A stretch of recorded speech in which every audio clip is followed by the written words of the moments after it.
Earth's atmosphere can be broken up into 4 individual layers, separated by invisible changes in air temperature.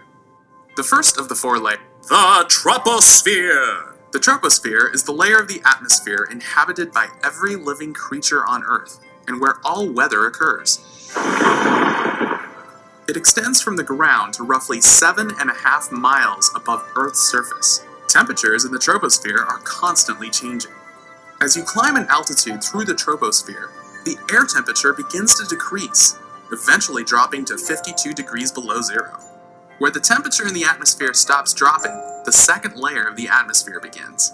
The stratosphere. The stratosphere contains the ozone layer. It protects every living thing on Earth from dangerous ultraviolet rays given off by the sun. The ozone layer has a higher concentration of ozone than anywhere else in the atmosphere. Ozone forms when ultraviolet rays from the sun split molecules of oxygen in half. After being split by the ultraviolet rays, the now single oxygen atoms attach themselves to unharmed O2 molecules, forming an O3 molecule, or ozone. The ozone absorbs harmful ultraviolet rays from the sun and converts it into heat. This warms the stratosphere from -52 degrees to -3 degrees. The stratosphere ends at approximately 31 miles above the Earth's surface, leading to the mesosphere. We know we've entered the mesosphere when the temperature drops again, eventually reaching -90 degrees. This drop in temperature occurs because the ozone layer is no longer around to heat up the surrounding atmosphere. Because of the very cold temperatures, ice crystals can be found in the mesosphere. The mesosphere isn't just really cold, it also protects the Earth from being struck by meteors and metal junk hanging out in space. In fact, if it weren't for the mesosphere, the Earth would be full of craters, just like the moon. So how does the mesosphere protect the Earth from the endless flood of life-threatening meteors? Well, incoming meteors and space junk collide with the ice crystals and other meteor debris floating around the mesosphere. This collision creates friction and heat, and that destroys the meteors and space junk, leaving behind trails of glowing hot gases. These are the shooting stars that you sometimes see in the night sky. The mesosphere extends out 53 miles above the Earth's surface. After that, you reach the point of no return before the vast, dark vacuum of outer space. The thermosphere. When the sun's rays start to heat up the atmosphere once again, we've reached the thermosphere. There is nothing protecting this layer of the atmosphere from the heat of the sun. That's why its temperature heats up to 1800 degrees Celsius. This is one reason why astronauts use spacesuits. They also use them because the air is so thin, it is impossible to breathe. The thermosphere is separated into 2 different sections, the ionosphere and the exosphere. The ionosphere is full of electrically charged atoms. These atoms are called ions. They are responsible for bouncing radio waves back to the Earth's surface. The ionosphere is also home to the aurora borealis, or the northern lights. These amazing light shows are caused when the solar particles strike atoms in the ionosphere, causing them to glow. The second section of the thermosphere is the exosphere. The exosphere is where satellites that relay television and phone signals orbit our planet. Now, let's see what you've learned. Complete the following questions to the best of your ability. Go! The layers of the atmosphere are broken up into 4 sections, based on what?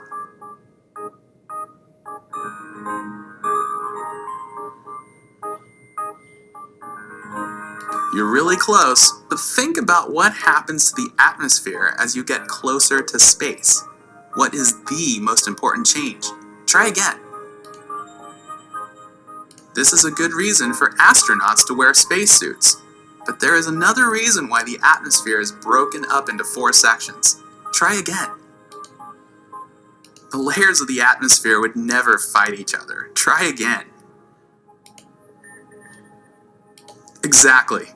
The layers of the atmosphere are broken into distinct layers based on changes in temperature. Why does the moon have so many craters? The moon does have less gravity than the planet Earth, But it seems to me that less gravity wouldn't be the reason the moon has so many craters. Gravity pulls objects closer to other objects, which isn't the case here. Think about it. What aspect of the moon would leave it open to meteors? There aren't any recorded meteor hotspots near the moon's orbit. If there were, something tells me that the Earth would have meteor showers more often. No debating that, but what's the scientific reason? What makes the Earth and the moon so different? That's right, the Earth's mesosphere protects us from meteoroids. Since the moon does not have an atmosphere, it is forever doomed to be beaten up by low-flying meteors. Poor moon. Which layer of the atmosphere contains the ozone layer? The thermosphere is the layer of the atmosphere that is closest to the sun. So you would expect that the ozone layer, which protects us from the sun's dangerous UV rays, would be contained within it. However, while it does protect us from the sun's UV rays, the ozone layer lies closer to the Earth's surface.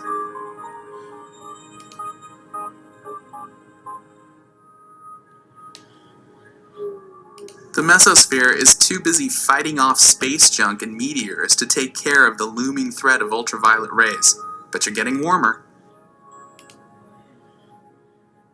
The troposphere is where we live. The ozone layer is meant to protect every living thing on Earth from dangerous ultraviolet radiation. If it were in the same section of the atmosphere we live in, we would be dangerously exposed to UV rays, and the ozone would be unable to protect us. Think a little higher. Try again. Yes, the stratosphere. That's correct. Home to the ozone layer. Remember, the ozone layer keeps us from getting really horribly burnt by super dangerous ultraviolet rays. So take care of it. Good job. You really know your atmosphere.